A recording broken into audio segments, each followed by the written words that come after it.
Welcome to the Nurse Assessor for Case Manager training. This information today will be presented by trainers from Healthcare Policy and Financing. My name is Lydia Beals. I am a Training and Quality Assurance Specialist here in the Case Management and Quality Performance Division.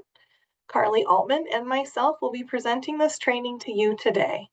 We also have HCPF staff here from the Participant Directed Programs Unit to help address policy and benefit questions you may have.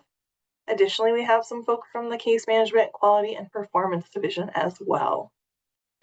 Please note that this is a webinar, so your video and your audio are automatically disabled. This training is being recorded and it will be available to you after the conclusion of all of our training sessions. We're going to now go ahead and disable our chat. Please note that after the first few slides, you will be able to put questions into the Q&A located at the bottom of your screen. It's in a small box with a question mark. If you see someone else's question and it is similar to yours, you can upvote the question instead of re-asking it in the Q&A. To upvote a question, you do this by selecting the thumbs up next to that question. Your questions in the Q&A may not be answered right away, as the answers may be covered later during our training. Please try to listen to the training fully before submitting questions. At the end of the training today, we plan to have time for a few live questions, and we'll give you the opportunity to come off mute if you raise your hand. Don't worry if we're not able to answer your specific question today.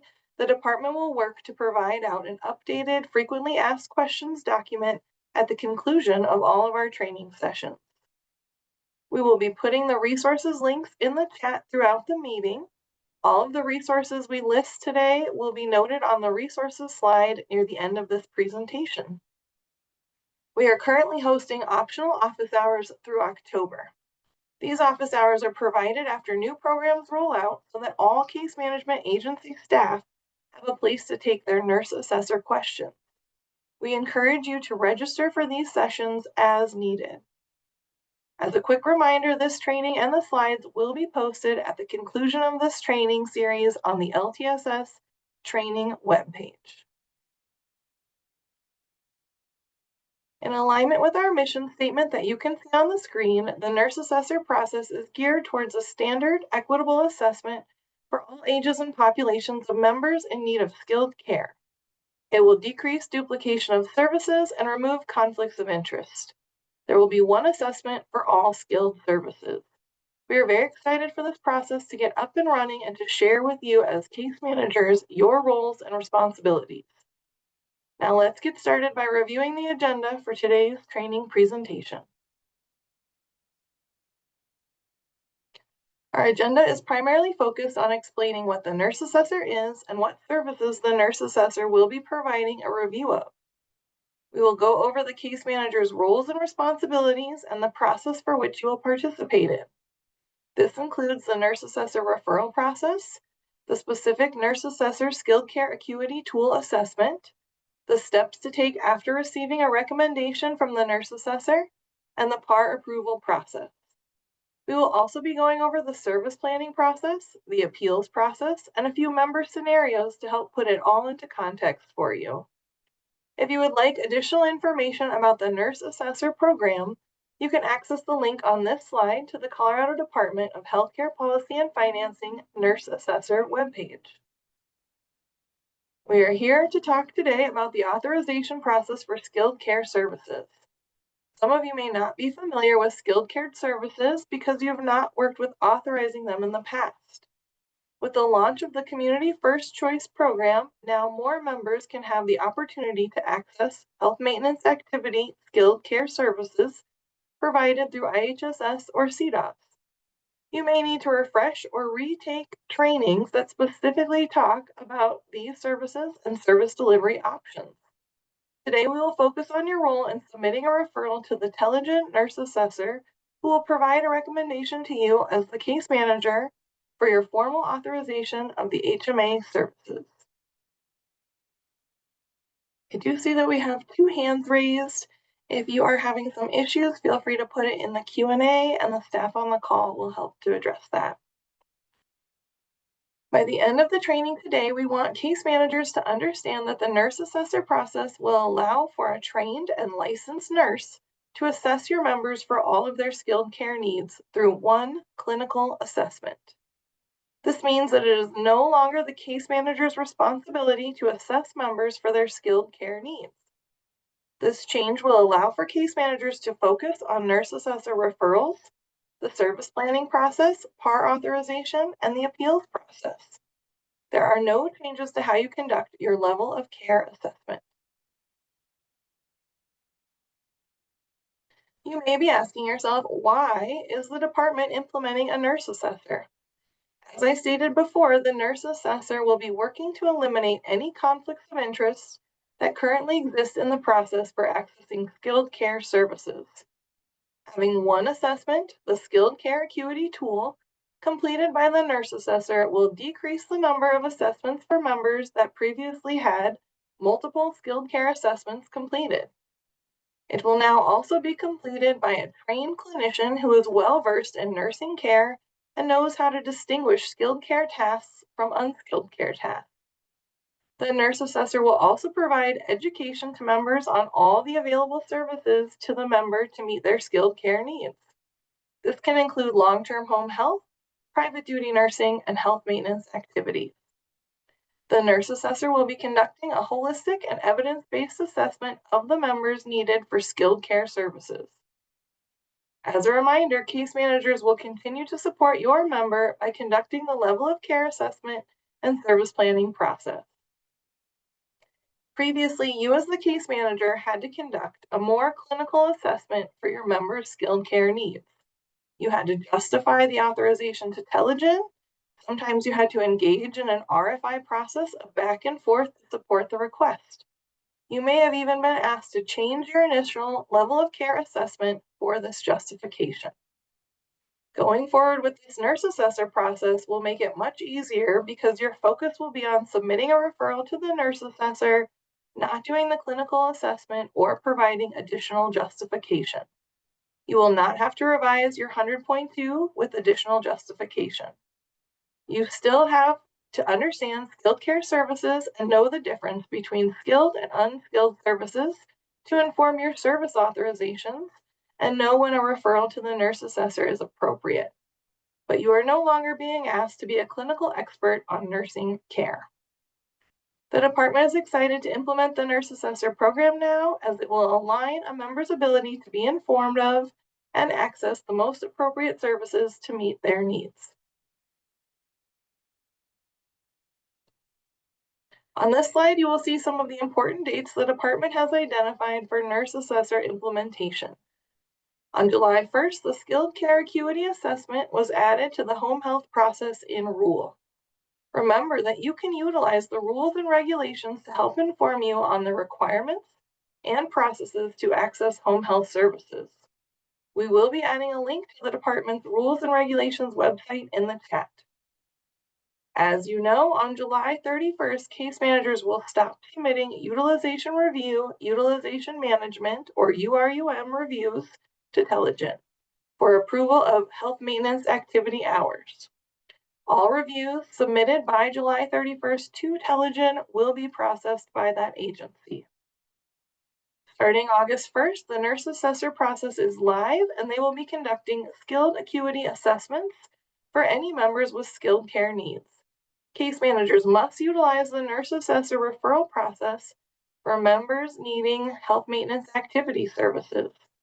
This includes referrals to the nurse assessor for intake assessments and any continued stay reviews or CSR assessments conducted on or after August 1st, regardless of the member's certification start date. The nurse assessor's primary role is to conduct the skilled care acuity assessment. You can find more detailed information about this clinical assessment of nursing tasks and interventions and the process that was taken by the department in conjunction with the vendors to develop the tool at the link listed on the slide for the Nurse Assessor webpage. This tool is comprised of three main parts: private duty nursing tasks, long-term home health CNA tasks and RN tasks, and health maintenance activities. The tool will determine the total service hours needed through a point system once the nurse assessor completes their assessment. When non-skilled services are identified by your members during the acuity assessment, the nurse assessor will also complete the direct care services calculator.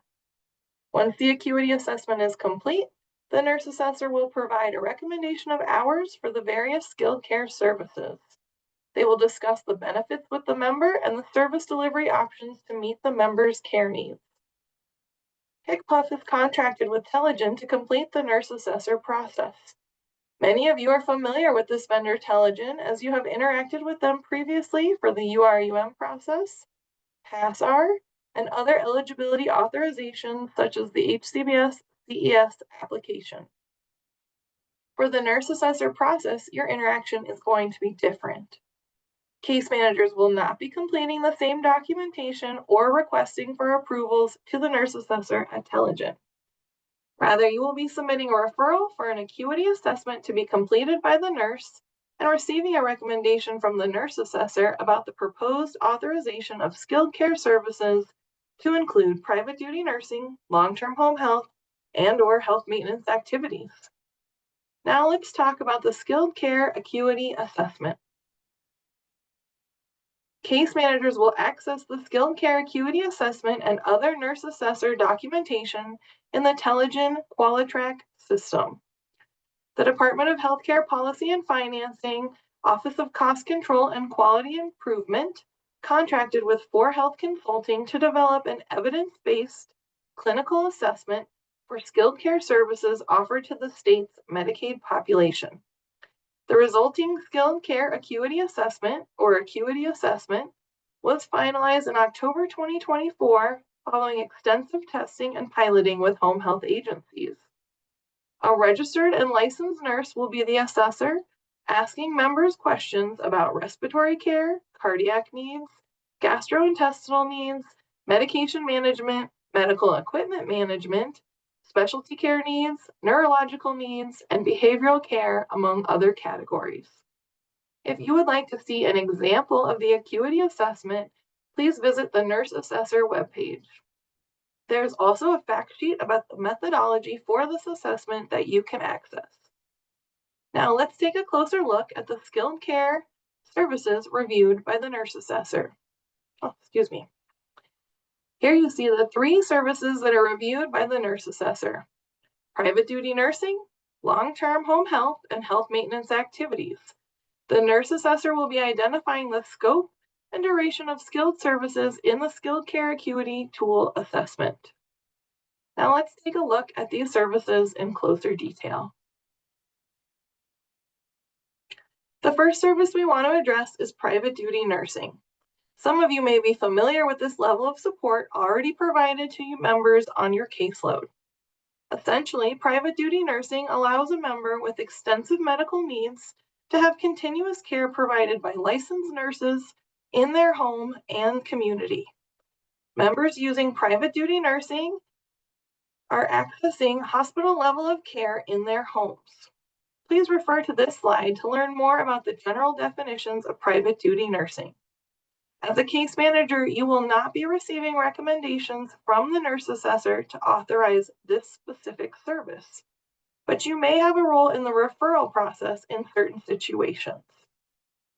For example, if your members are interested in private duty nursing services, case managers will be sending that referral to the nurse assessor.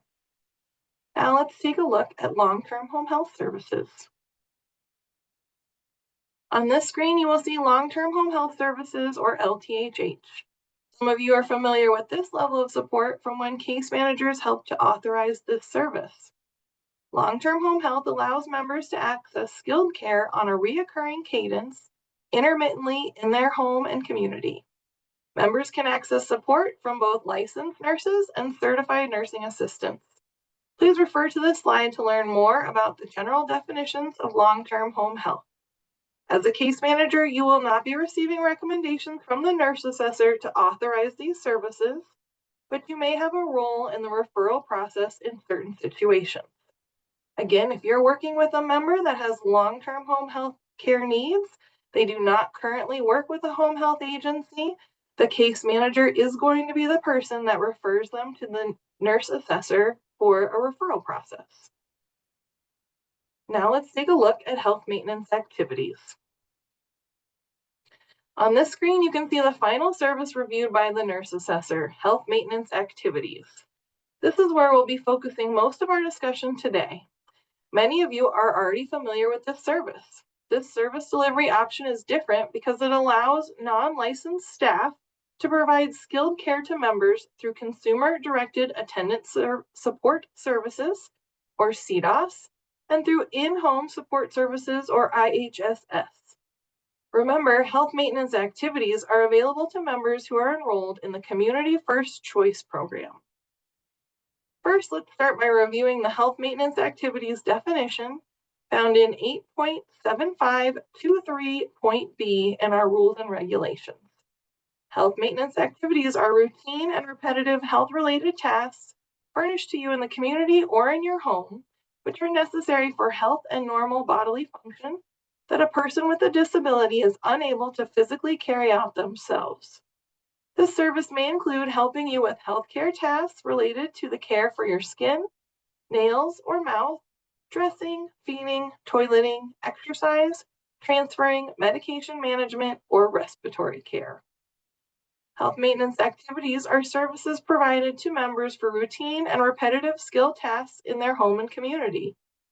Under health maintenance activities and through these service delivery models, the Nurse Practice Act is waived, and therefore there are additional opportunities for caregivers to provide the service without formal licensure.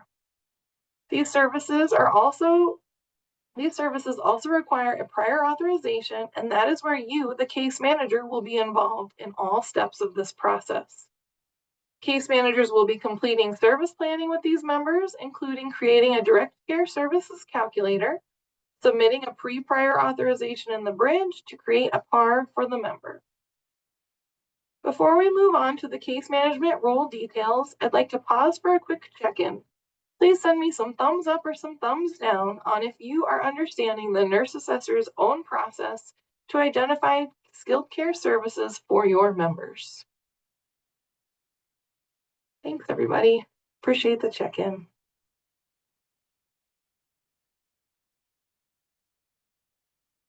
All right, on this slide, you can see a high-level overview of the role case managers play to connect members with skilled care services reviewed by the nurse assessor. Members who have long established private duty nursing or long-term home health services will receive a nurse assessor referral from their home health agency. Case managers will submit referrals to the nurse assessor for health maintenance activities their member reports during the intake, level of care assessment, or service planning process. So if you'll look closely on slide 13, you're going to see some information about when a case manager is going to refer a member to the nurse assessor process. I want to call out that detail for folks. We got a few questions on that this week. If your member already has private duty nursing services, a home health agency is going to refer them. That's also true for your members with long-term home health needs. They're going to be referred for that nurse assessor referral through their home health agency. For health maintenance activities, however, case managers are going to be responsible for submitting that referral for the nurse assessor process. Now we want to discuss your role as a case manager regarding skilled care services. Let's go back to private duty nursing. Case managers are required to document any reported private duty nursing or PDN services in the service plan assessment in CCM. If a member reports private duty nursing needs during their intake, level of care assessment, or service planning process, the case manager will refer the member to the nurse assessor. Case managers must document the outbound referral in a CCM activity log. If the member is already using private duty nursing services, again, a home health agency will be making a referral to the nurse assessor. Let's look at long-term home health next. This process is similar to the private duty nursing we just covered. Case managers are required to document any reported long-term home health services in the service plan assessment in CCM. If a member reports long-term home health needs during their intake, level of care assessment, or service planning process, the case manager will refer the member to the nurse assessor. Case managers must document this outbound referral in a CCM activity log. Just like with private duty nursing, if the member is already using long-term home health services, the home health agency will be making that referral to the nurse assessor. Finally, let's talk about health maintenance activities. If a member reports any related health maintenance activities during their intake, level of care assessment, or service planning process, the case manager will refer the member to the nurse assessor. Case managers, again, must document this outbound referral in a CCM activity log. Case managers will then receive a notification that the recommendation letter from the nurse assessor has been uploaded in the Telegen Qualitrack system. The case manager will also receive a direct care services calculator from the nurse assessor if the member identified any non-skilled care needs during the nurse assessor's skilled care acuity tool assessment. Once the case manager has reviewed this documentation, they will complete the service planning process with the member and the member identified team. The case manager will also submit a pre-prior authorization or PPA in the bridge system for the member. Now I'm going to hand the slides over to Carly Altman for some more discussion about the nurse assessor process. Thank you, Lydia. Before we jump into the high-level nurse assessor process, I'm going to do another check-in real quick here. You guys have been asking some great questions. Some of them are going to get covered in this next section of our training, so stay tuned in and listen for the answers to some of those questions. I do see a couple folks with hands up. What I'm going to ask for you to do, I see Joseph, Adriana, Ray, and Desiree. If you can, put your question into the Q&A if you meant to raise your hand. If you didn't, go ahead and put it down. We will have hopefully the opportunity for live questions at the end of our training. For now, we're just going to ask you to put them into that Q&A. I'll be checking in periodically to see if we've got some ongoing themes in there, if I need to provide clarification. So with that, I want to make sure you guys are knowing how to access the Q&A. If you've got a question, put it in there. Joe, Adriana, put your hand down. When the time comes at the end of our session, we can pop over and see if we've got the opportunity for live question. Thank you. Okay, so nurse assessor process, high-level nurse assessor process. While this is new, the process is new, we're talking about some new things here. I think that this process should feel very familiar to you because it includes processes that you're already doing as a case manager. Now, you as an individual case manager might not be doing this entire process, but the way we're presenting it to you is that full A to Z process. So you might have a role at your agency that only allows you to do a component of this process, and that's okay. What we're going to present, though, is the entirety of the process and give you some in-depth looks and then some high-level 30,000 looks too. So on our next slide here, we'll start looking at the process, and this is the process that the nurse assessor is going to take, right? Telegen is our vendor. They have hired some nurse assessors, clinical staff to complete these skilled care acuity assessments. And so we're going to look at what their process looks like, so you have an idea of where you're going to fit into that process. To start, anyone can make a referral to the nurse assessor. Today, we're talking about you as a case manager and your role in making a referral. But in general, anyone can make that referral. That could be a member doing it themselves, a family member, a medical team member, provider agency like a home health agency, or case management agency. You all are going to be submitting referrals to Telegen through their Qualitrack system for this assessment to be done. And primarily when you'll be doing them for, at least to start, people who you're conducting a continuous day review for. You know that they have skilled care needs. They were receiving perhaps health maintenance activities last year. You're going to be putting a referral in for this acuity assessment to be completed for those folks. There's some other situations too, and we'll go over those. But after that nurse assessor at Telegen receives that referral, they're going to do an intake call. They have 1 business day to do their intake call and contact that member. They'll get that information in their referral. If you haven't had a chance to go to the training that was provided last week by Telegen to understand how to utilize their Qualitrack system and submit that referral, don't worry, it's okay. It's recorded, it's posted on our website, and you can get access to that to understand how to get into that system and the fields you need to submit a referral. It's pretty straightforward and easy. You're putting in some contact information, language assistance needs, things like that. So the nurse is going to do an intake call within 1 business day. They're going to contact that person and say, we need to do a skilled care acuity assessment with you in order to do a recommendation for your skilled care needs. It's really important when you put that referral in to the Qualitrack system that you have let your member know that you've put a referral in on their behalf for these services. That is going to help that nurse assessor get in contact with your member. They've just got that 1 day to do their intake call, and we want to make sure your member is prepared to receive that call. They answer the phone. They know that that call is coming. After the intake call, the nurse assessor is going to do an assessment. They're going to do that skilled care acuity assessment that Lydia was talking about. It's a very comprehensive skilled assessment. They're, trained to do that. It's going to garner a lot of information about this person's skilled care needs. And they're going to do that assessment face-to-face with your member. And I say face-to-face, but that does not mean that it has to be in person. It can be something that's done in an acceptable virtual modality like Zoom, interactive platform like that. But you will be asked during that referral if there's any information that you might know about the person that would dictate that modality. If you have someone who maybe doesn't utilize technology, is not able to, or just prefers to have things done in person, you can put that information in your referral. It's not required for you to put it in, but you can if you have that information.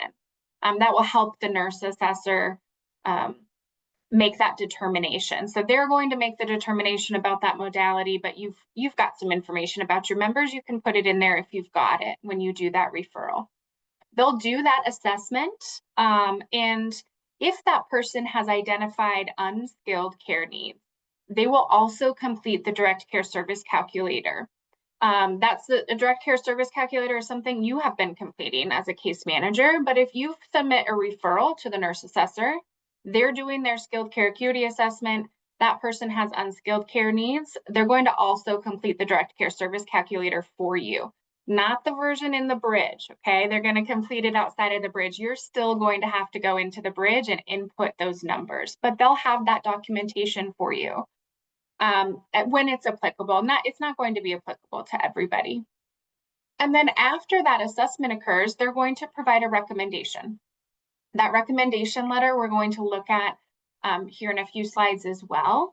But that will give you, the member, the family, the home health agency, whomever was identified during that referral process, the letter to explain what the recommended skilled care services are. And that could be any of the services that Lydia just went over: long-term home health, private duty nursing, CNA, HMA, all of these things, okay? We'll look at the letter in a few slides, but this is just a high-level 30,000-foot view of what that nurse assessor's process looks like. You're coming into play as a case manager during the referral step, right? To put in that request to have an assessment done. And then after the recommendation is provided to you, for you to be able to then move forward with your care plan and service plan process. So let's talk a little bit more about that referral part. That's that first step. There's a couple of timelines that you need to be aware of. And you can submit a referral to the nurse assessor sort of on 2 different timelines. The first timeline is 60 days prior to a current member's certification end date. That means this is somebody you're doing a continued stay review for. 60 days prior to that end date is when you're allowed to submit a referral to the nurse assessor. The reason it's 60 days is because we know that skilled care acuity assessments, clinical assessments really cannot be done more than 60 days prior to the start of somebody's care for that service, because oftentimes we see folks with these skilled care needs that they're ever changing, right? Nursing tasks can be very technical and changing depending on somebody's progression of their skilled care needs, or even as they're getting better. And so 60 days is really that limit. I know that some of you as case management agencies work 90 days in advance. That's okay. We're going to talk about a little bit in a workflow how that works together and what the timing looks like. If you're somebody who works 90 days in advance, great. You still can and should do your assessment on the same type of schedule that you have set up. It just means that at that 60-day mark before their end date, that's when you're going to be able to submit this referral to get the acuity assessment completed by the nurse assessor. Now, for an initial enrollment, this is somebody who has never been in services before, intake, they're coming in, getting ready to either access home and community-based services, community first choice services, maybe a combination of both. They're an initial enrollment. You do have to wait until you receive financial eligibility in order to submit that referral. Okay, we don't want to submit referrals to have an acuity assessment completed for somebody that we're not sure if they're Medicaid eligible or not.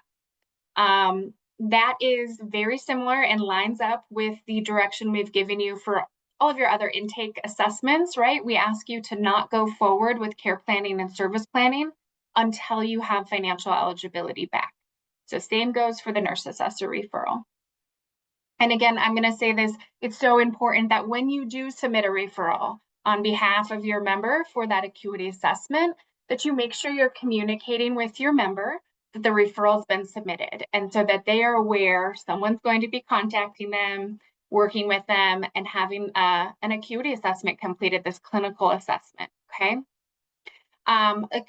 The nurse assessor at Telegen, they'll have access to the care and case management system to view some documentation. The level of access that they have and capabilities that they have is limited right now, but just so you know, they will have access to that system. All right, so let's look at the recommendation letter. So you've submitted your referral. We're going to talk more about timelines in a second of how long this acuity assessment is going to take. But after it is done, your member and you, whomever is involved in the referral process, will get this nurse assessor recommendation letter. You do not see the entire letter here on the slide. This is just a snippet of it. It's a couple pages long. It's got a lot of information on it, but I wanted to give you an example here of what you'll see in that letter and where your focus is going to be as a case manager once you get the recommendation letter. So you'll notice that the recommendation letter has your member information on it, a case number, a case ID. That's an important number to keep on hand. That'll show you also the date of the assessment. Now, these assessments are good for a year, but it'll tell you when that assessment was completed. It will tell you the assessment requester. I know it's blank on the screen, but it'll have a name there. And then underneath, we've got a list of benefits, right? These are the benefits that Lydia went over with you, and these are outlined in regulations and rules, so you can go there and learn more about them at a nuanced level. But it's CNA, long-term home health, private duty nursing, and our health maintenance activities. And then you'll see next to it a recommended hours, right? Hours or visits per week. And I want to point out here, this is important. This is not showing you that this person is going to get the total of 56 hours plus 28 visits plus 17.5 hours plus 44 hours, right? We're not saying this person has all of those hours that they should be getting. What this is saying is that depending on the member's choice of service delivery, these are the hours that would be recommended to authorize for them. So if we're looking at health maintenance activities, this is saying, hey, about 44.25 hours per week is the recommended hours for this person to meet their skilled needs. If there's somebody who is choosing to go to private duty nursing, right, that's a different type of care and service, 17.5 hours. And then there'll be a comment section underneath that's talking about, hey, we reviewed this with the member, the nurse assessor reviewed this with the member, talked to them about the different services available and where they qualify. There'll also be some additional information in the recommendation letter about legal components, some non-discrimination notices, resources, next steps, what they can do next with this information. It'll give summary description of information and also language assistance. I did hear that question a few different times in our previous trainings. This is really neat that if the member does need language assistance, that's something that our nurse assessors are set up to provide to your member. Okay. Once you get this recommendation letter, it looks pretty simple, right? I don't know, thumbs up if you guys think that that's a pretty simple letter. Again, it's going to be longer than this. There's going to be some more information, some more detail, but this is an example of part of what you'll see in the letter, right? Pretty easy to read, lots of good information in there. And that nurse assessor is doing a lot of the work that you guys have previously done with your Telegen UR/UM reviews, right? They're the ones getting the clinical information, making that recommendation for total number of hours. If you're familiar with the HMA authorization process already, right? This should be familiar to you to see, okay, we've got a total number of HMA hours here. I'm going to go put that in the box in my direct care service calculator in the bridge and be able to do my PAR. So we'll look at that whole process front to back in the coming slides. But after you get this recommendation letter, like what do you do with it? Okay, you're going to have to do some administrative work here as a case manager. You're going to need to upload a copy of that recommendation letter to the care and case management system. You also might have other documentation that the nurse assessor has provided to you through that QualiTrack portal. And that could include the skilled care acuity assessment, right? They completed this really great assessment. There's going to be access to that. If they did the direct care service calculator, and the only time they'll do the direct care service calculator for you is when that person has identified unskilled needs. That way, when you get the recommendation letter, you also have a direct care service calculator filled out for you, and then you can easily transfer that information into your bridge process. If they don't have unskilled care needs, you're not going to get a direct care service calculator from them. When you get those pieces of information, you're going to get them out of QualiTrack, go into CCM, and go into your document management center.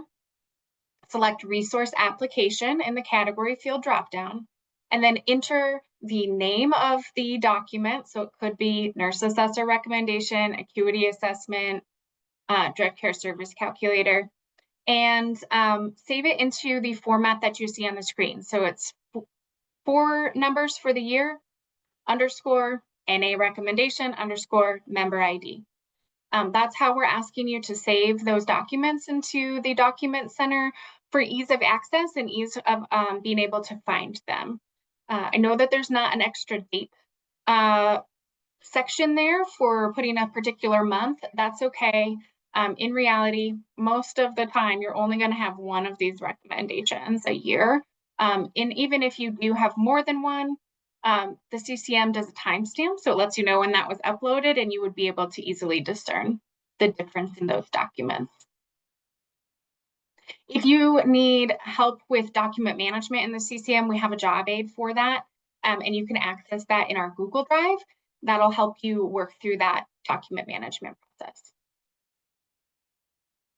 All right, so let's look at an example timeline for you, because that was a lot of information, and it seems like a lot of things are happening, and they are, but it's all happening in a pretty short period of time. So just an example, right? There's going to be different dates that could be associated with this, depending on holidays and weekends and things like that. Also dependent on member responsiveness, right? Sometimes that can delay processes. You probably know that very well as a case manager. you're dependent on the member sometimes to get some of this information. But in the idealistic state, we are looking at a timeline like this. The referrals made to the nurse assessor, maybe on September 1st, within 1 business day. That's that hard timeline we have for the nurse assessors. 1 business day, they need to have that intake call with the member in order to set up an assessment. Ideally, that assessment is set up in very short order. They complete their assessment with that member face-to-face and get you a recommendation letter all within 7 business days. Now, if they can't get in touch with the member, if they can't schedule with the member, maybe the member's got a conflict, scheduling conflict, something's going on, that could delay that process a little bit, right? But this is another reason that we ask when you submit a referral, you talk to your member and let them know. And submitting a referral, you're going to be getting a call and asked to do this assessment in the coming days. After you get your recommendation letter, you're going to be able to move on to review that recommendation letter, review the direct care service calculator if it's applicable, that was provided, and then be able to go forward with completing your care plan and service plan process. And then within 10 business days, right, you're getting to your pre-prior authorization requests being submitted. So this is that start to finish process. And again, some of you may not be doing start to finish process. You might be somebody at your agency who really only manages intake or only manages PARs. That's okay. We're still going to give you the information for the whole process, and you'll have to work within your organization to see where your individual job might fit in, depending on your organizational structure. All right, I'm going to do a quick check-in here. We have a lot more information, so appreciate you guys staying tuned in. Give me some thumbs up for if we're feeling good about the process, the timeline, the type of services that the nurse assessor is giving you a recommendation about. All right. I see a lot of good ones. Okay. I'll just reiterate, this is all going live on August 1st, right? So if you're doing an assessment August 1st on, regardless of start date, this is the process you're going to do. You're not going to do a URUM review. You're going to do the referral to the nurse assessor. We're going to pull up some workflows here, okay? This document that I'm going to share with you, it has several different workflows in it. I'm not going to go through all of the workflows with you today. I'm going to pull up one workflow and we're going to choose one path of that workflow just to give you an idea of how this process goes. We'll give you the link to it and you'll have access to this document as well to look at after we do our walkthrough.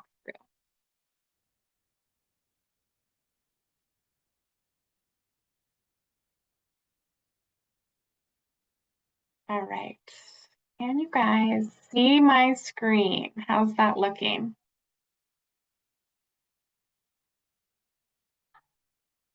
Fabulous. Okay. Let me tell you a little bit about this document as a resource for you. At the top, you will see a key. It tells you about each of the boxes that you'll see in this workflow. It's pretty comprehensive, but we've got some color coding there for you. Is this a policy direction? Is this part of the timeline? Is this something that the member gets to choose or the vendor is doing? So you'll be able to see that at the top. And then we have a list of acronyms. We use a lot of acronyms here, so check that list out in order to navigate through the workflows. Apologies for the scrolling, but we are going to start for this particular scenario. Again, there's a couple more scenarios in here, but we're just going to do one. So for this scenario, I'm zooming in, we have a specific situation here. This is for a member with current HCBS services that are going to be transitioning to community first choice at the time of their level of care, their CSR, okay? This member scenario is presuming that this person has financial eligibility because they had it last year. We're going through our regular continued stay review process. It's important to remember this is a continued stay review process, not an initial enrollment. Because it's a continued stay review, and because we know this person has skilled care needs, based on their assessment last year, we're really going to be starting here in this orange box. In the orange box, we're saying assessments can be scheduled up to 90 days in advance of a member's certification end date. This is true. It has been true for a while. Not all agencies work on the 90-day advanced timeline. Some of you work on a 60-day timeline. Either way, it's okay. There's some flexibility built into this for you guys so that you and your member can do what's best for your member, and there's some caseload balance there too. You've identified this person needs skilled care, right? You're scheduling your level of care assessment with them and you're talking to them and you're going, hey, you still got your skilled care needs that you had last year? You do? Okay.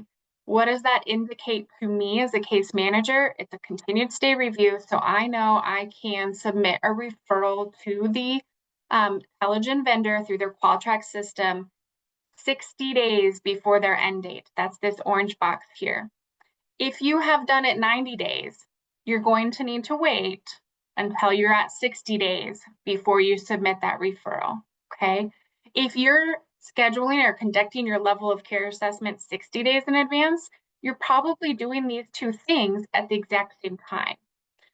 It is really that timeline you need to keep in mind. 90 days out is when you can do your level of care. You don't have to, it can be 60. 60 days out is when you can do your referral to the nurse assessor. Once you do that referral, right, 1 business day for them to complete their intake call. And then during their intake call, they're going to set up an appointment to do their assessment with that member.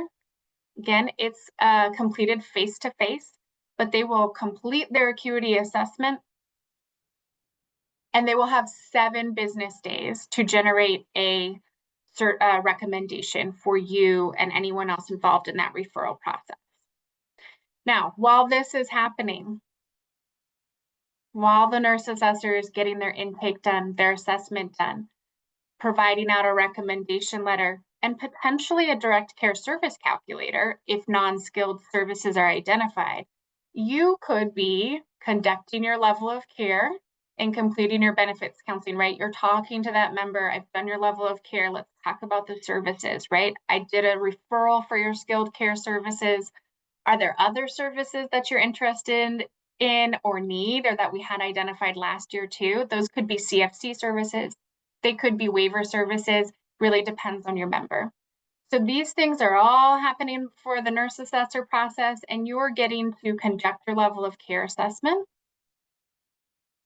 Once that's conducted, you are ready to do your documentation of your level of care assessment. That's completed within 10 days of the day that you held your assessment. And at this time, you now also have your nurse assessor recommendation back. What does that mean? It means you are getting ready to move into your care plan, person-centered support planning process. In this scenario, right, we said it was a CSR, presumed financial eligibility. They're going into CFC. Well, we know CFC doesn't go through streamlined eligibility, but if they were somebody who also had HCBS, it would go through streamlined eligibility, same way that it always does. You'd get your health coverage card, right? These are CCM boxes. Once you've gotten to that point, you're ready to do your person-centered support planning meeting and discuss the nurse assessor recommendation with your member, in addition to the direct care service calculator that they provided, if they did, and other service delivery options. And so when you get to this point, you're going to have a lot of different options here. Okay, members can choose all kinds of combination of service delivery, from agency-based to non-skilled care services, waiver plus CFC. We've got a lot of different packages of services that they can choose. These yellow boxes are some various combinations of services that somebody could choose. For today's purpose, we're going to do member chooses HMA only. That's what they had last year. That is going to meet their needs this year based on the recommendation letter that you got from the nurse assessor. and your annual level of care that you do. What do you do after you talk to the member and get to that point, you know they're choosing HMA? Well, if you need to, you can update the direct care service calculator if it's applicable. Maybe they weren't identified as non-skilled care needs originally, now you need to. But you'll have that document from the nurse assessor if there were non-skilled services identified. You'll go ahead and put that direct care service calculator information into the bridge, right?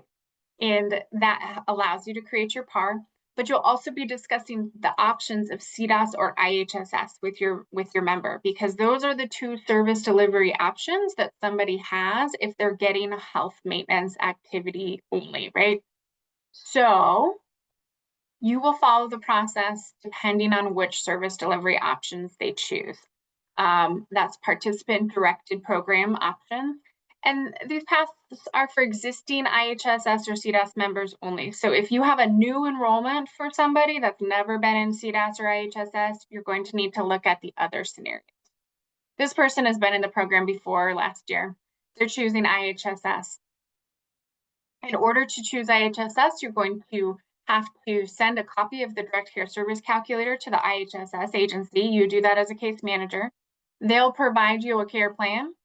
You'll approve that care plan within 5 business days and be able to move forward to your PAR authorization process in the interchange bridge. Keep in mind that the IHSS care plan is not going to, does not have to always match 1-for-1 the direct care service calculator that was provided to you or the nurse assessor recommendation. But it does need to align with the overall authorization that you're going to give for that member in the PAR that you create. So sometimes there might be a few discrepancies in specific tasks or minutes, but if their overall authorization, that total number of hours, is lining up, then we're good to go. There are many other pathways in this flowchart you can see. We're not going to go over them today, but I do want you guys to use this document, pull it up, take a look at it, and allow it to help you work through that process. And please note, the biggest thing that's different than your current process that you're doing right now is right up here at the beginning. And a lot of it is what the nurse assessor is doing. It's you submitting a referral and waiting for a recommendation, and then taking that recommendation and allowing that recommendation to inform your care plan and service plan and your PAR authorization. All right, let's jump back over to our slide deck. And I will pause for one moment and see here. How do you guys feel about that workflow? Did you guys get the link? Thumbs up. Able to access it? If you didn't see the link, it is in the chat box. That's how we can link you guys resources. So check the chat box. You'll see a link in there. Goes to the flowchart. You can take that and print it. You can keep it on your desktop. Please utilize it as a resource. Okay, now we went through the workflows. Our next couple of slides, I'm going to tell you, they're really the same information that I've just been talking to you about. It's a different way to look at the information. It gives you some buckets of information, some columns, like some of our previous slides, just to show it to you in a different way to help it resonate about what this process looks like. So skilled care authorization process, this first column is really the part where you're conducting your level of care assessment, right? You're conducting it with your member. If they have identified that they are interested in or have skilled care needs, you're sending a referral to the nurse assessor through the Qualtrack system. Second column here is the nurse assessor assessment, right? Again, they're going to process that referral and do an intake call within 1 business day. They'll schedule their assessment. They will complete an acuity assessment with the member. And then thirdly, they will land in the column of getting a recommendation, right? That recommendation comes over within 7 business days to anyone who was involved in that referral process, and the case manager will receive that copy of those documents and that recommendation. That's our third column, and upload them into the Care and Case Management Document Center. So you've got a lot of information to utilize to then inform your care plan and service plan process. Post recommendation, right? You've got the recommendation, you've got your documentation, you're conducting your person-centered support plan meeting and discussing that recommendation and service delivery options with your member. This is in 4 different columns, basically, the process that we've just been laying out and that workflow that we just went through. On our next slide, it's an initial member enrollment steps. And again, these are part of that workflow that you guys have access to. You can take a look at this one, but essentially these are the same processes that you are currently doing, right? You receive a referral at your agency. You're an intake team member. You get a referral for somebody who needs long-term care. Your agency is going to have the Colorado intake screen tool completed with the individual. And during that screen, you're going to be able to determine, do they have a need for long-term care? Are there potential skilled care needs? Is that what I'm hearing during my intake screen tool? If they need to, you'll refer them out to other resources, and including referring them over to the county for a disability application if that's something that's still needed, or potentially a developmental disability app. This is all part of your intake process. You get a referral for someone needing long-term care. Second, after that happens, right, you are conducting a level of care assessment with that person and documenting it in the care and case management system. Then you'll be waiting for financial eligibility approval to come back before you move on to your next step. This is current process, right? We wait for financial eligibility. And then in our third column, skilled care need, that's sort of our focus here. If they've got if the member identifies that they're interested in skilled care, needs skilled care, you're going to be sending a referral through the Qualitrack system to get that assessment done. And this is for an initial member, right? And it's after financial eligibility has been received. We don't have an end date for this member, so we're not thinking about the 60 days before the end date. We're just thinking about if we got financial eligibility. After that referral is completed, you're going to upload those documents to the Care and Case Management Center, and then, of course, move on to your person-centered support planning process and discussing the recommendation with your member and service delivery options. So again, high-level buckets of what this process looks like.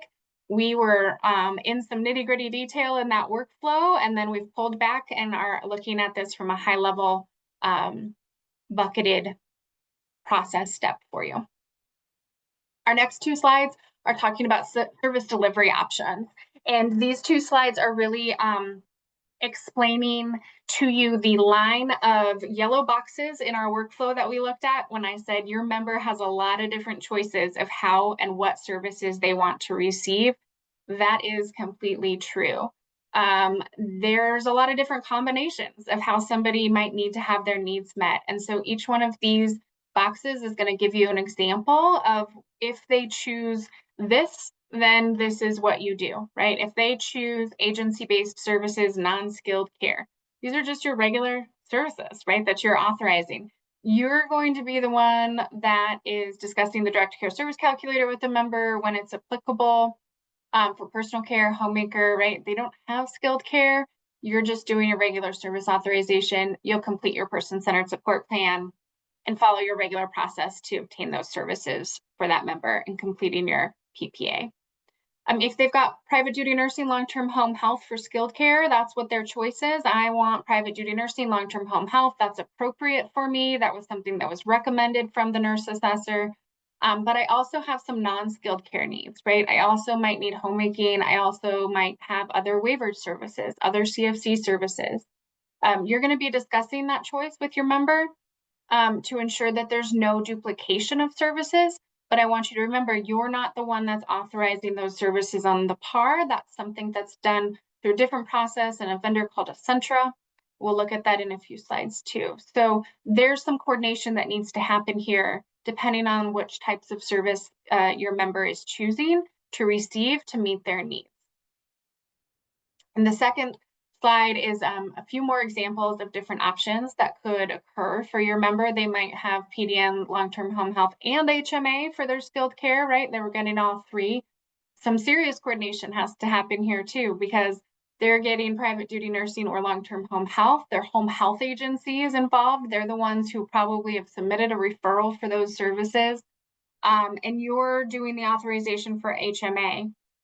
So how are we going to make sure there's no duplication of services? That's some coordination work that happens between you, the member, the home health agency, and potentially anyone else who might be involved, an authorized representative perhaps.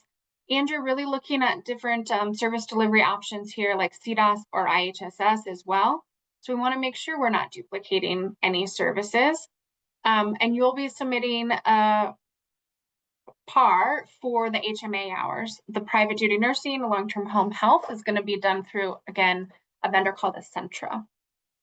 The path that we looked at in the workflow just now is this last one, number 4. Member chooses HMA only for skilled care, right? You're going to be completing that direct care service calculator in the bridge, discussing service delivery options for IHSS or CDOS, and then following those specific processes and submitting your PAR. This is probably a very common path. That's why I chose to go through that with you guys today.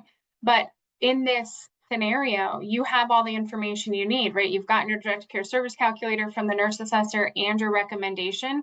Your next step is to simply go into the bridge and put this information in there to generate your PAR. You're not having to redo a direct care service calculator. You're not having to do the Excel version. You've got what you need in your hands for the documentation necessary to do your authorization. Our next slide here, CDOS IHSS process. This is, again, those two ones that we've sort of branched off on in our workflow. If somebody's getting HMA services, these are their two service delivery options, CDOS or IHSS. In CDOS, you still have to do your monthly allocation with the member and your authorized representative. You still have to do your person-centered support plan and submit your PPA. And you do also have to provide that PAR to the FMS portal. FMS is Financial Management Services portal. If IHSS is the choice, then you're working with that agency to get a care plan and provide approval for that care plan within 5 days, and then moving on with your person-centered support plan PAR process. The PAR approval process, this is where I'm talking about Centra, this vendor Centra. That's for private duty nursing or long-term home health. This is really where the home health agency is submitting the PAR, their plan of care, the recommendation, and other related documents to our vendor, who is called Centra. So that home health agency is sort of doing the same thing you're doing as a case management agency. They're going to be submitting a referral to the nurse assessor and getting a recommendation back with the intention that that person is going to be accessing private duty nursing or long-term home health. And then they're taking that information and going to submit it to Centra for an approval of their PAR. Centra reviews all of those documents, makes a medical necessity determination, and then they'll issue out an approval or denial or a partial denial sometimes with appeal rights for the member.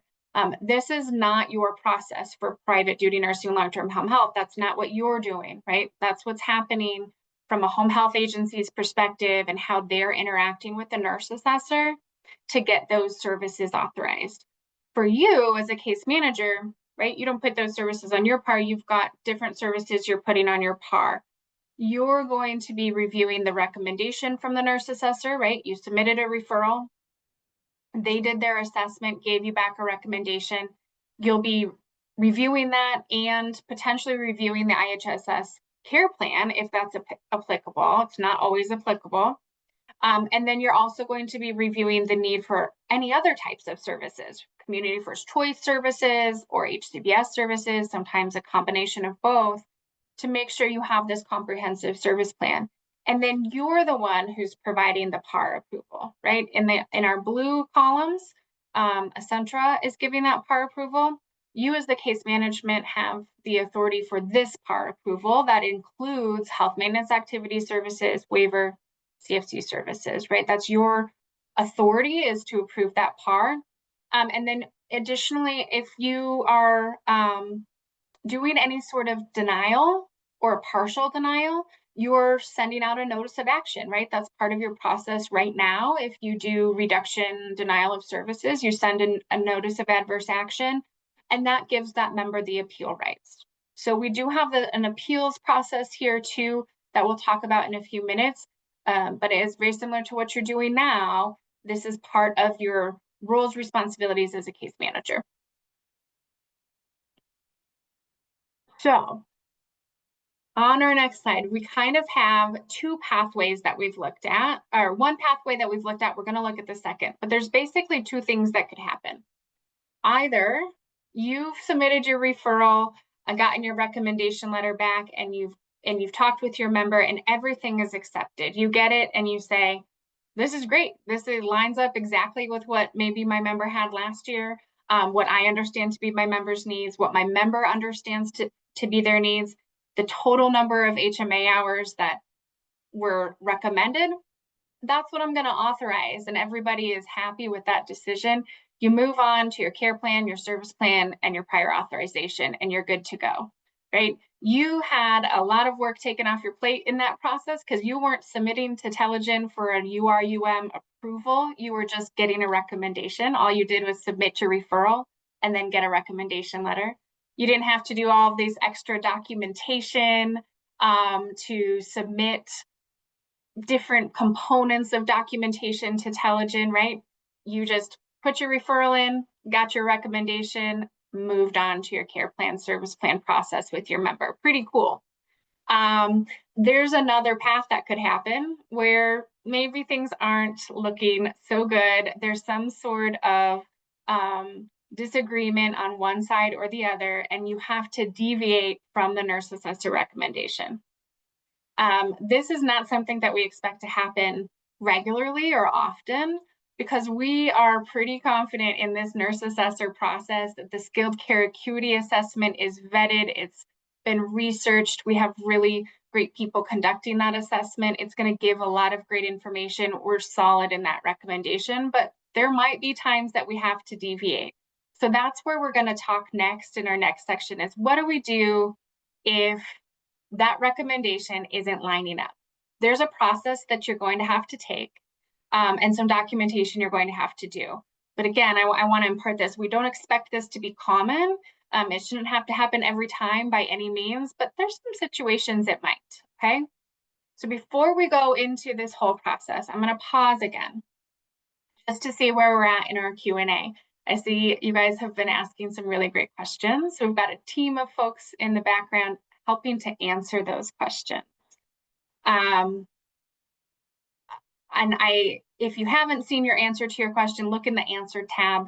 It's probably over there. Some of them are maybe still pending. But I'll do a quick check-in here. How are you guys feeling like you're understanding this process and where the new part of it is, the part where you're going to submit a referral and get your recommendation? Awesome. Okay. I also want to ask one more question. How much are you understanding that this process is alleviating some work from you as a case manager when you're getting to the ability to authorize those HMA hours?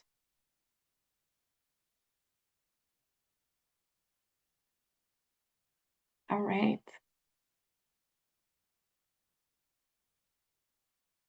I want to make sure it's really clear. Your role, submit the referral into the Telegen Qualtrack system. It is not the same process that you've been doing for URUM reviews, right? It's not it does not have the same requirements for your documentation, submission of information, supporting documentation, you're going into that portal, you're submitting a referral. The nurse is the one who's garnering all of the clinical information that's necessary in order to provide a recommended number of hours. So you're not having to do that part anymore. You'll get your recommendation letter. It'll have hours on it, and you'll be able to take those hours, put them into your DCSC in the bridge, and move on to your PAR if everything goes according to plan. And I do want to be clear, these referrals to the nurse assessor, they are only for when your person needs to access one of those services we talked about at the beginning: private duty nursing, long-term home health, CNA, health maintenance activities. That is not, and they're accessing those services in their home or in their community. Not the same thing as accessing that level of care in a nursing facility, right? We're not talking about folks who are getting nursing facility admission assessments here. We're talking about folks that need to access these services from an agency or through IHSS or CDS in their home, in their community. There's somebody who's potentially enrolled in HCBS and CFC together, or just CFC. Okay, I think, enough thumbs up to move on to the deviation process. Again, let's start by just reminding you, we don't think this should be a very common occurrence, should be a rare occurrence. But if you're going to deviate from the recommendation of the nurse assessor, and this is a recommendation from the nurse assessor for health maintenance activity hours. We're not talking about personal care or homemaker hours. We are talking about a difference in health maintenance service hour authorization. So you get your recommendation letter, you get your direct care service calculator. If the direct care service calculator has hours on it for homemaker or personal care and they don't quite line up with what you are actually going to authorize, no worries, it's just a recommendation. You have the authority, the ultimate authority to authorize these services. You do not have to do this process if it is a change in personal care or homemaker hours that you received from the nurse assessor. You do have to do this process if you're going to deviate from the total number of hours that were authorized for the HMA. If that's the case, you'll have to follow this process we're going to lay out for you. And the process should feel familiar because it's very similar to what you're doing right now in your current steps of authorizing health maintenance activities. And keep in mind, when I say deviation, I do mean it could deviate up and it could deviate down. It could be an increase in the hours from what the nurse assessor recommended or decrease. I'm going to give you some examples of acceptable justifications. There's a lot of different reasons that this could happen. I can't list all of them out for you here today, but here's some examples. Maybe the member didn't accurately report their care needs. Sometimes that happens. Maybe they might be somebody who's dealing with a little bit of dementia and something just didn't get out or communicated effectively to the nurse assessor. But you might have some information or just know this person since you've worked with them for a long time. That gives you additional pieces of information and insight that tells you need to change the authorization that was recommended. Again, it's just a recommendation. It's not a formal approval. It's not a formal denial. It's a recommended number of hours. You as the case manager are doing the authorization. Another reason could be the task norm doesn't really align with the member's needs. Perhaps something was authorized or recommended from the nurse assessor based on some task norms, and you have some different information about those person's needs. It's not really lining up. You're going to change the hours that you authorize from that recommendation, higher or lower. You could also have information about additional support services that were authorized that perhaps wasn't clear or wasn't established at the time that the nurse assessor recommendation was made. Somebody could have been recommended a certain number of HMA hours, and what we end up finding out during your care plan and service plan process is this person's actually interested in going to day program 5 days a week. And so if you did authorize that number of health maintenance activity hours, we'd have some duplication there. And that's just not how we do our authorizations in our care plan and service plan. So you might have to authorize a lower number than what was initially recommended. That's okay. It's completely justified. You know what you're getting in that care plan and service plan for your member, and how to look for duplication of services. And so sometimes there might be a misalignment of information, but you find out, right? And then you're going to take that information and do this deviation process. Okay. We have the direct care service calculator for you to open up at your desk. Hopefully you guys are at your desks or somewhere where you can open up extra documents. We'll put that into the chart. And what we're going to do is go through the directions that are in that direct care service calculator Excel document to walk you through what this deviation process looks like. So you can follow along in the chart. You can go back and forth between the tabs. This Excel document, direct care service calculator, should be very familiar to you all who have been working with HMA services in the past over the last several months, right? Because you've been utilizing this document to fill out the individual tasks for health maintenance activity justification and authorization. And you've had to use this document and submit it to Telligent and use it to calculate HMA hours. Well, with the nurse assessor process, right, we're not doing that part anymore in our general regular process. You're just submitting a referral, asking the nurse to do an assessment, getting a recommendation letter back with the total hours. But if you're going to deviate from that recommendation, we are going to ask you to provide some documentation and justification of why you're doing that. And it really lines up with what you've been doing before, but this shouldn't have to happen regularly. And now you have a lot of different pieces of documentation and resources to use to make a determination if you're going to deviate. You can be looking at the scope, frequency, and duration of specific tasks. Those are listed in the direct care service calculator. Third tab, you've got definitions, you've got rule citations that you can go and look at to get more information. You've got norms in that document as well, and those are really helpful when you're looking at both children and adults to see where tasks should be lining up. You have age-appropriate guidelines. That's a document you should also be familiar with, particularly when you're thinking about assessing children, right? What is the appropriate way to be conducting your level of care assessment for those kids? And then we have a CFC health maintenance activities documentation guide. You will also potentially be familiar with this guide. It's been updated to be reflective more of our CFC implementation. So some of that language has changed. But the meat of that document is very much what it was before on how you should be documenting HMA. If you end up needing to do the deviation process, this is when you're doing that documentation. We're not doing it for every single authorization anymore, right? We're not doing what we've had to do for URUM, for Telligent. Now that nurse is going to be doing the clinical documentation. You have your level of care assessment, and you've got the skilled care acuity assessment that the nurse would have done also as a point of reference. And you're always thinking about non-duplication of service as a case manager through your care plan and service planning process. So you've got your direct care calculator open. Can I see a thumbs up for that? Maybe you've got a second screen. If you don't have a second screen, it's okay. We're going to show some slides with some screenshots. But if you can, go ahead and open it up. Going to look at the steps that you're taking if you're choosing to deviate. And again, it's only about health maintenance activities, right? Not talking about any other services. We're not talking about personal care, homemaker. We're just talking about health maintenance.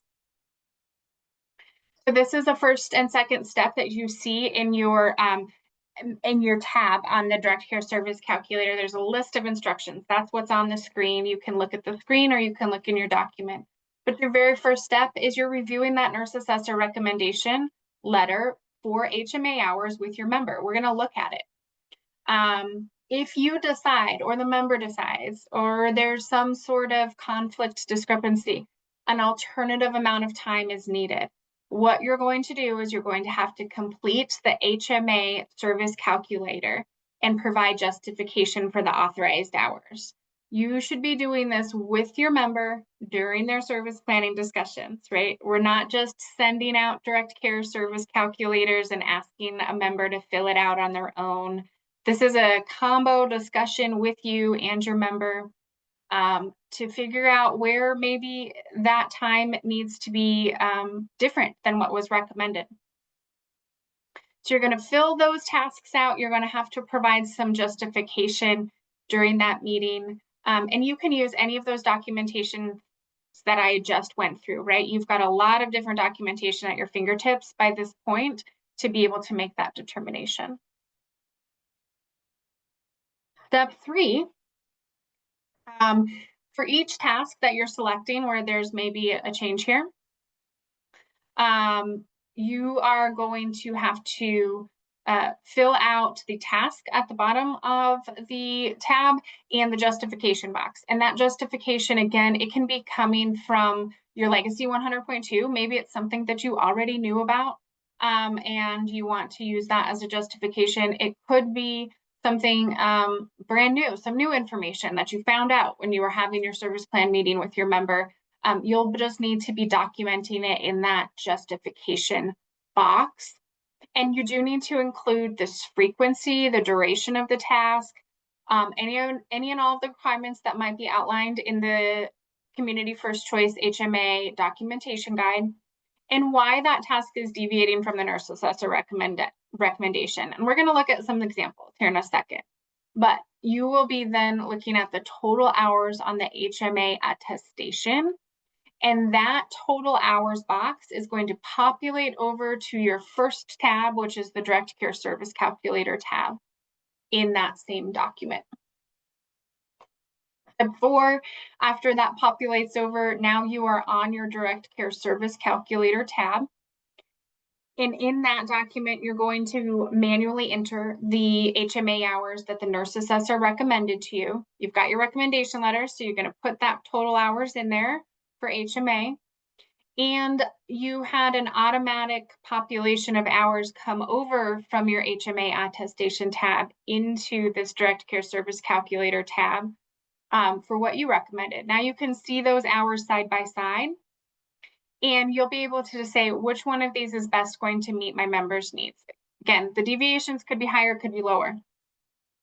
And then you're going to go ahead and sign the attestation form, date it, print it. It also needs to get uploaded into the care and case management system. You've got the same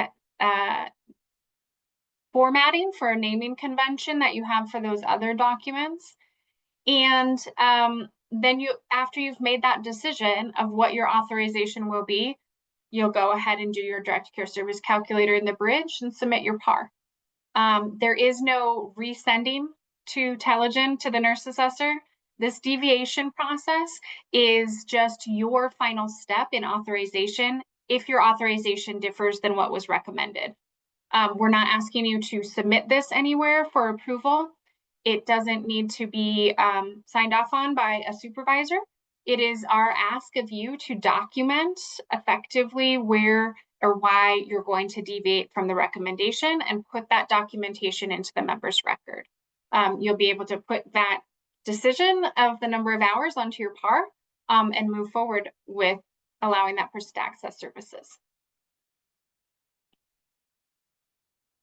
All right, next slide is just a screenshot. So if you're not somebody who has the ability to open up this document at your desk right now, maybe you can see the screen. It's a little bit small, but this is just a snapshot of the direct care service calculator tab that's labeled as HMA attestation. It's just an example, but you'll see that it's got the instructions there at the top and then the task lines in the middle. So you're going to choose each one of the tasks, put in your minutes per task, put in your hours per week, minutes per week. It'll give you some totals. The right below that is the task, individual task box where you're going to then list your task and then list your justification.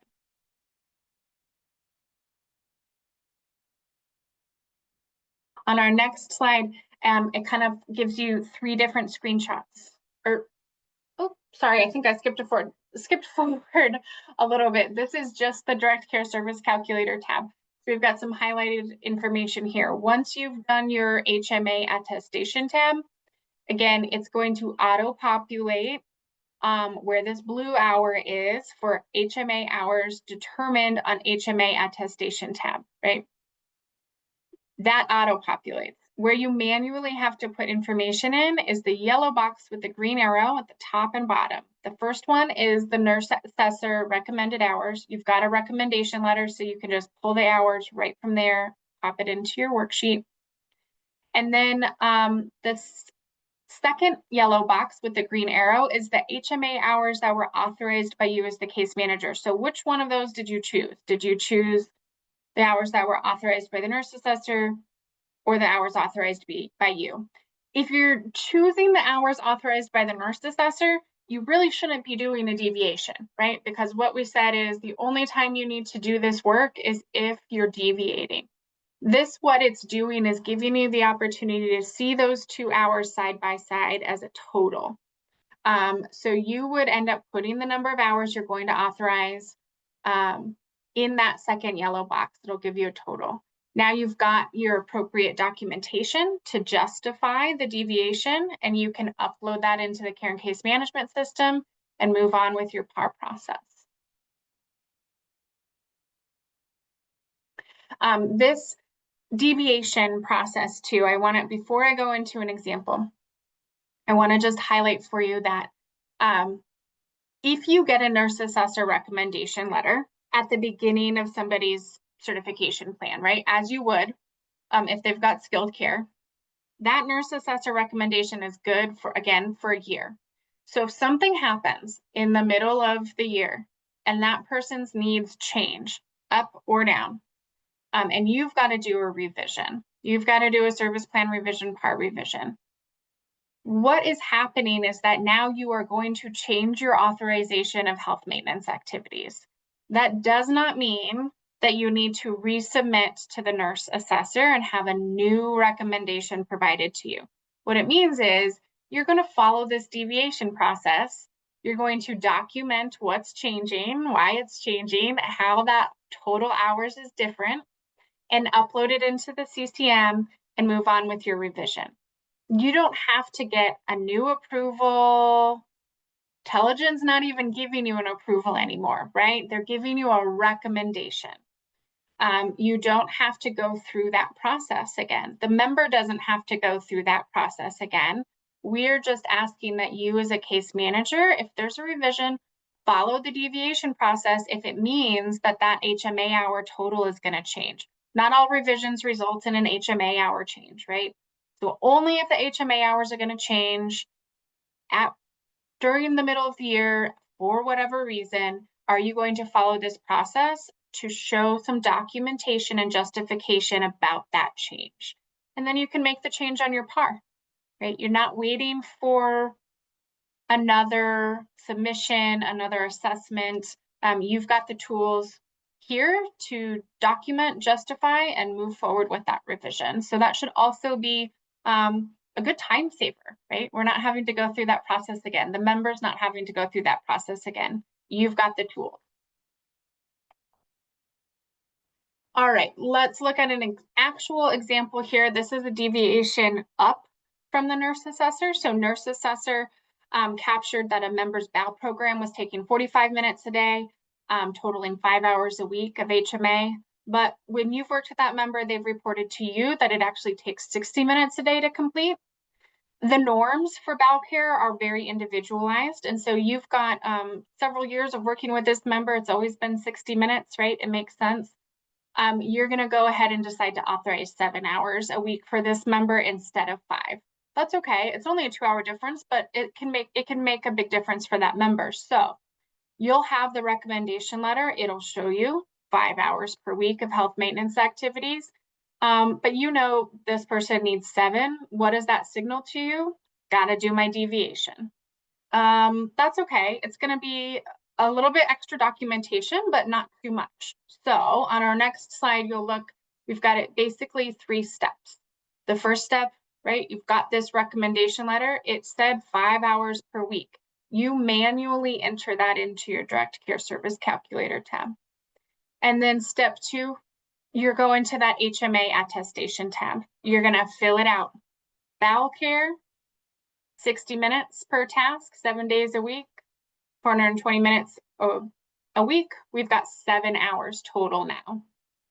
Great. I'm going to put in my task at the bottom and put my justification. What's my justification?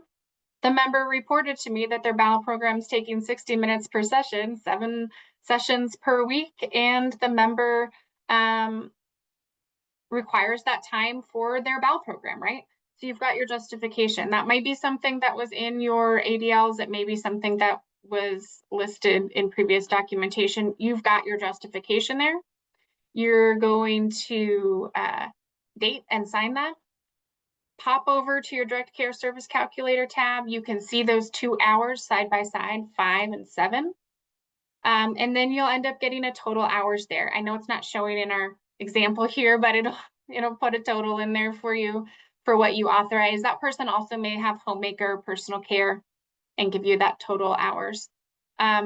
You'll print the document, upload to CCM, and then move on over to your bridge and finish that process. So that could be a very simple deviation that you've done, right? And you can be very familiar with this HMA attestation tab because you filled this out before in the past, right? You had to do it for every single one of the cases that you were working with for HMA. Now going forward, you don't have to do it for every single one because you're getting this information from the nurse assessor instead, right? You're just focused on getting that information, getting it into the PAR. Our second example is a deviation down, right? So Nurse Assessor has captured that they have some needs for skincare, for wound care, and it's taking 30 minutes per day, 7 days a week, for a total of 3.5 hours. But when you talked to the member during their care plan and service planning person-centered support plan process, they let you know that their open wound, it's actually healed, right? Amazing, they're getting better. That is fantastic for the member. But what that does mean is that now their skincare, it's not skilled anymore because they don't have that open wound. They're all healed up. And their care could now be authorized under personal care, right? And so as a result, you're actually deviating from the recommendation because the recommendation was 3.5 hours a week. You're saying, nope, no longer skilled based on new information that I got from my member that they said they don't have their open wound anymore.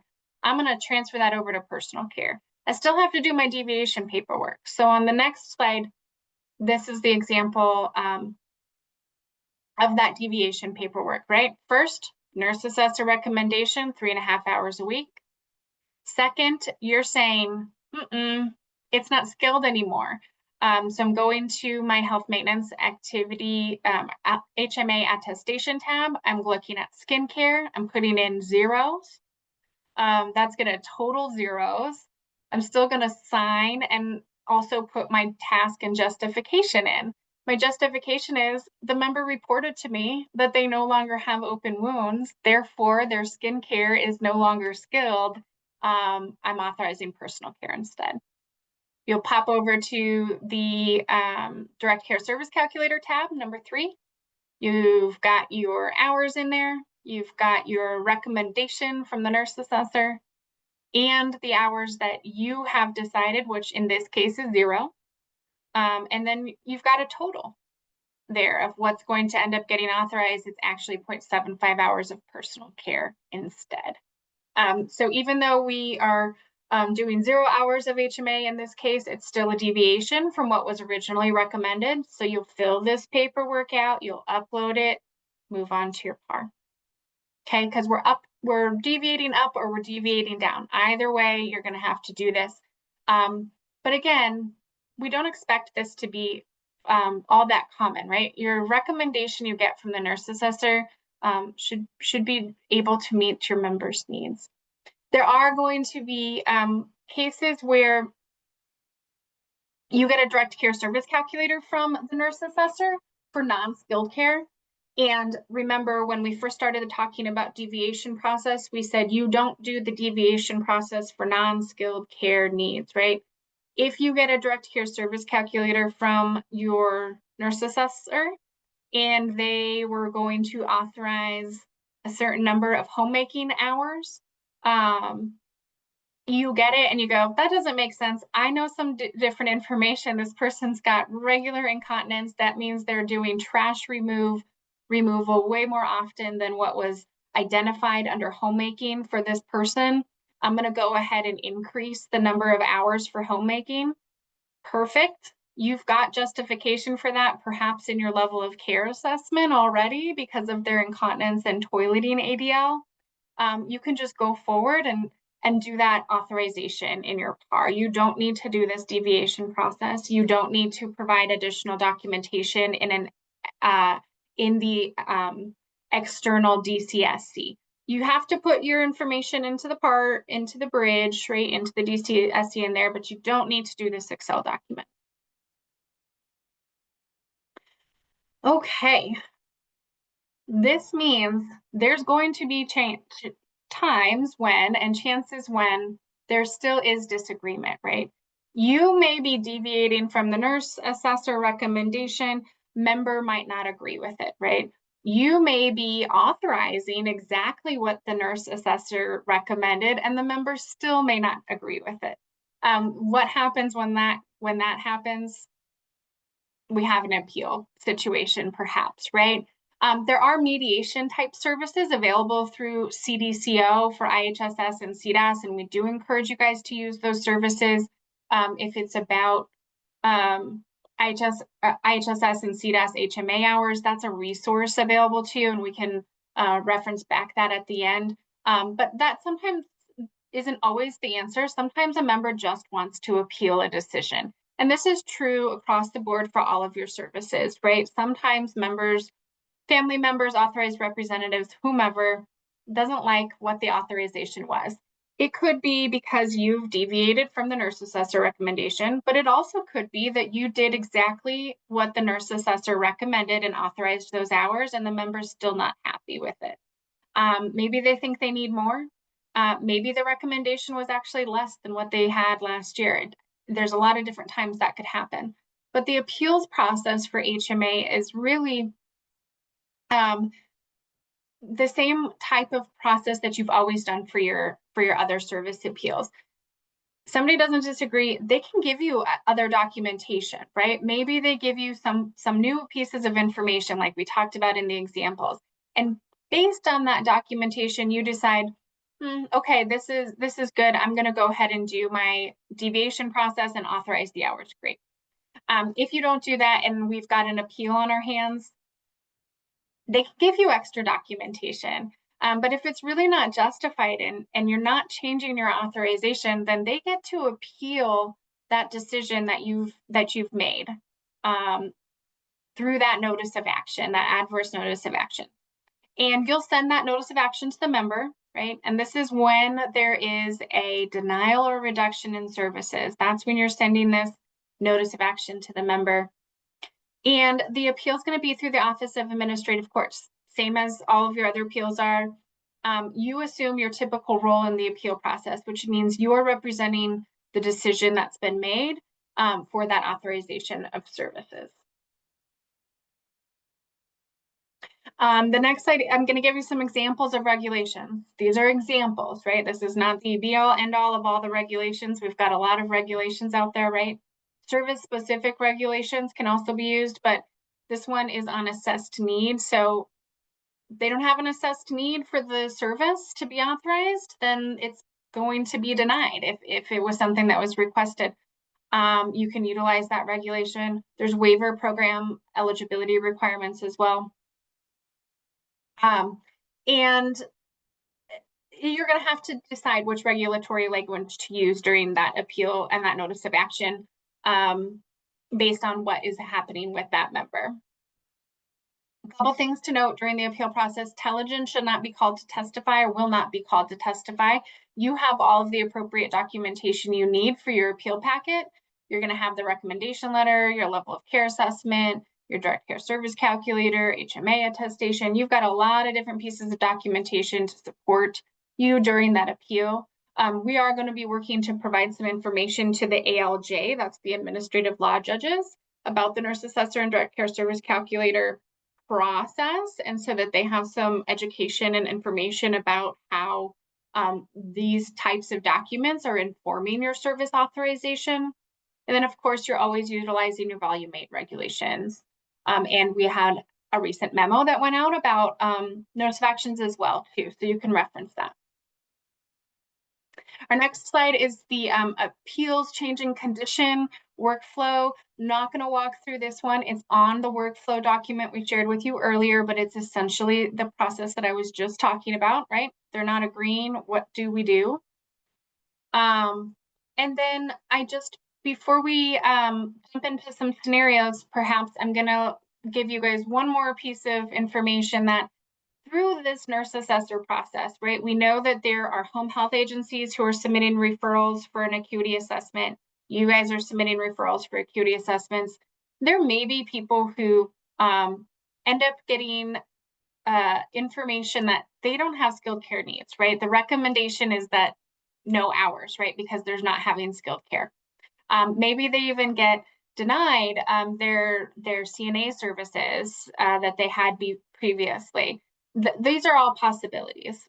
What you might see is members coming through your intake department who still need support and services, right? They still need some level of care, but maybe not the level of care they were previously getting, or they thought that they needed, but really maybe personal care homemaker could be effective for them.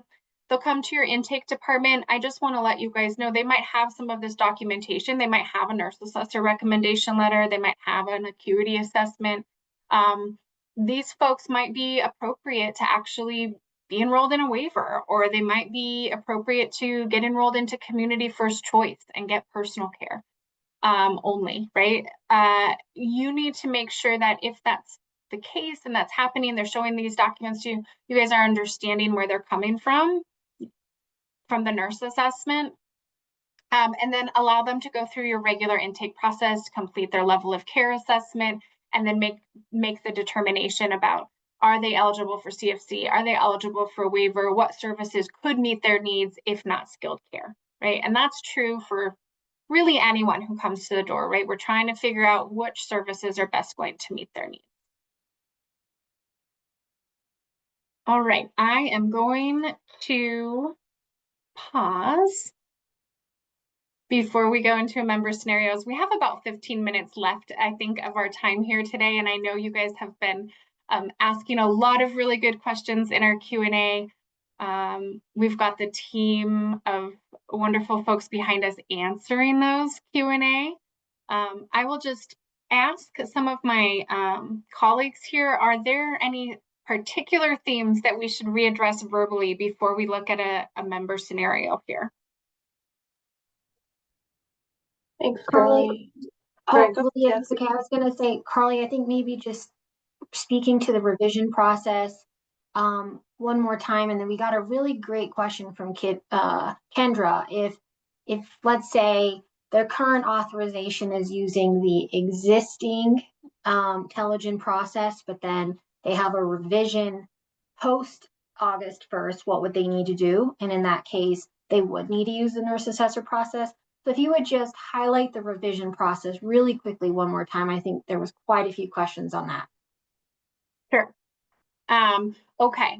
So we have on the slides what we're saying deviation from the nurse assessor. And the reason it's deviation is because it's a change in what you were originally recommended by the nurse assessor. So anyone who needs skilled care services starting August 1st, that doesn't have an authorization or is getting their continued stay review as of August 1st going forward has to go through the nurse assessor process. You have to do a referral. They have to get an acuity assessment. You have to get a recommendation. Once you get that recommendation back and you're able to start that person's certification span, that recommendation is good for the year. They recommended 45 hours of HMA. Great, you authorized 45 hours of HMA. They are chugging along through their certification process. Something changes. Change in need.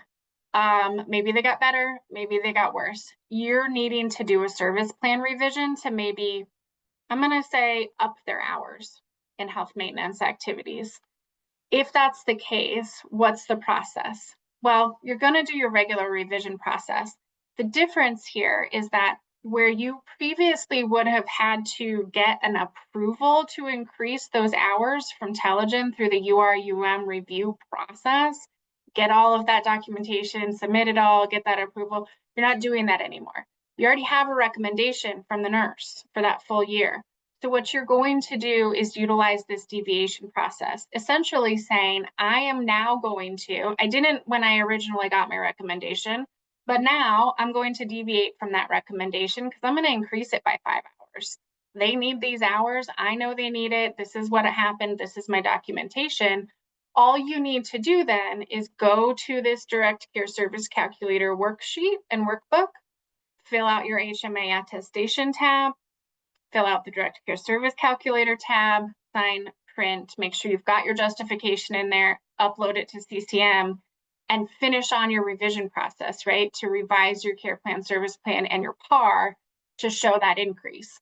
And then you're good to go, right? We're not waiting for a different type of approval. If somebody has more significant type of event for some reason, and you're going, man, that original recommendation I got is just not accurate. It's just not what this person needs. They've had some sort of significant event. You're not prevented from asking for another acuity assessment to be completed by the nurse assessor. You can do that, but you don't need to do that for just for a revision. You've got the information you already need to be able to go through that. Let me know, did that re-explanation help at all for anyone who was a little confused on the revision process?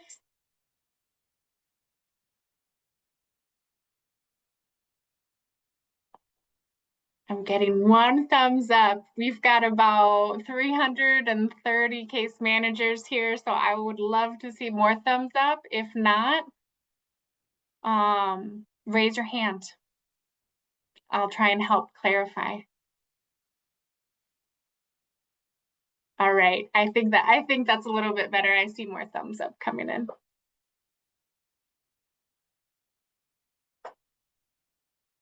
All right. Thank you. All right, so Lydia, do you want to go through one example and then we can pop over to resources, or we've got about 10 minutes left. I don't see too many open questions in there. Yeah, I think we can go through that member scenario and then do the rest of the slides briefly. And like we said before, guys, we'll be working on getting a frequently asked questions document posted to the website based on all the Q&A we've had in all 3 sessions. I know someone was looking for a resource to refer back to this Q&A from the meeting. So I just want to clarify for folks that sometime, hopefully in the next week or so, we'll be posting our slide deck, our presentation, and then we'll be working on getting those frequently asked questions posted to the department website as well. So for member scenarios, we're just going to walk through one. There will be a couple others in this presentation for you guys to review once you have access to this deck. We just wanted to briefly give you an example of how all of this process comes together. So our first member example is Charlie. Charlie requires hands-on assistance with his skilled care and unskilled care needs. Charlie is new to the state of Colorado, but he already has been approved for Health First Colorado. Charlie meets with the nurse assessor, and he talks to the nurse assessor about how he prefers for his wife to provide his care in his home and community. The nurse assessor gives Charlie some education and some ideas about the different delivery options available for receiving skilled care services in Colorado. After hearing about his different options, Charlie decides he wants in-home support and services, or IHSS, to meet his needs. Charlie gets some information from his nurse assessor about local case management agencies, and he's going to refer himself to your agency as an initial member. Charlie will need to have a Colorado intake screening tool completed in the CCM since he is a brand new member. He'll also need to have a level of care completed in the CCM. Charlie is determined functionally eligible for CFC and a few HCBS waivers. After receiving financial eligibility for long-term care, Charlie's going to work with his case manager to create a service plan and a PAR to meet his needs. So that's just one example we have for you guys. We have about 4 other members drafted out in our slide deck, and you guys will see that once we post that on our department website. Lastly, we want to just review a few resources available to you as case managers regarding the nurse assessor process. We talked a little bit about this at the beginning, but as we wrap up our training today, we want to remind case managers to note that we have ongoing optional office hours the department is hosting every 2 weeks until the end of October. These office hours are open to all case managers, and registration is required prior to attending. This is the best place for you to bring your nurse assessor questions after today for live discussion and support from staff from healthcare policy and financing. One of my coworkers is going to put the registration link for these office hours in the chat for folks. I also mentioned at the beginning of this training that the resource links we were posting in the chat would be available to you through our slide deck. So on this resources slide, you'll see all the different links in blue that we've been putting in the chat for you today that you can access after this training has concluded. I do want to give a special call out to the Qualitrack authorized official user training that is posted on the Nurse Assessor website, and that is the training Telegen provided about their processes through Qualitrack. So if you weren't able to attend those training sessions and you need some additional information about how to use Qualitrack, this is the best place for you to go. With that, we want to be able to offer a brief opportunity for case managers to ask any additional questions that you weren't able to put into the Q&A. Please note on the screen, the home health inbox here is the best place for you to submit any additional questions or concerns you have regarding the nurse assessor process. Lastly, before we open it up for questions, I want to let you know that the Zoom meeting will have an anonymous survey at the conclusion of this training. So as you end the session here, a survey will come to your screen asking you how you felt about nurse assessor training today. Please fill it out and let us know how training went for you so we can improve and add upon any trainings we build in the future. At this point in the training, does anyone feel the need to raise their hand and ask a question?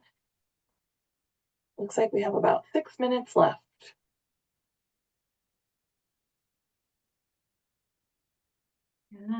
I did see one other quick question in the chat. I can answer that. The training is going to get posted next week on the LTSS training website.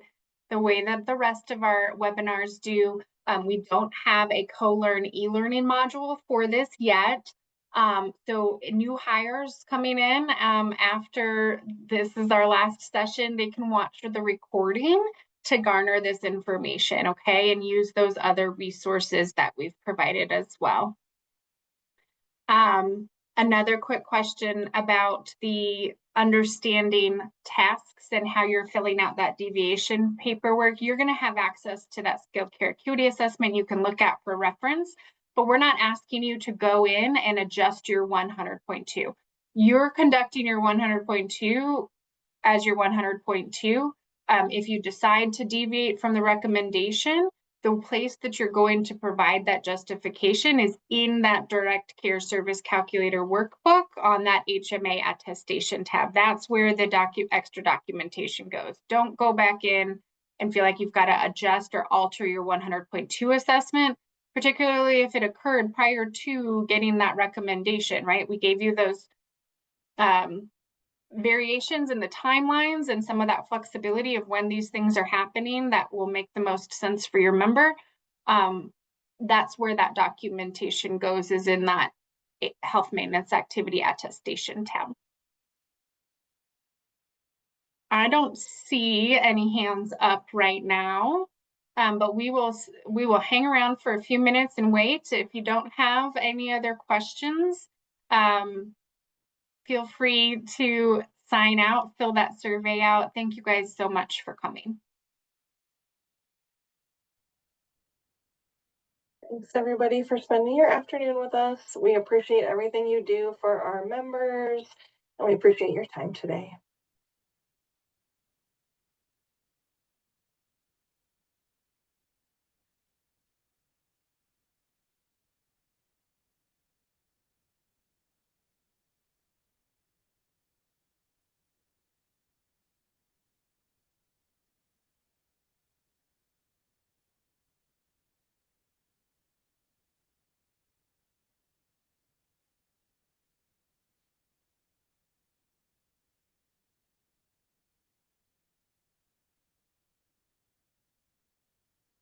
I'm not seeing any additional hands or questions, so I'm going to go ahead and close out our webinar for today. Thanks everybody. We'll see you again soon.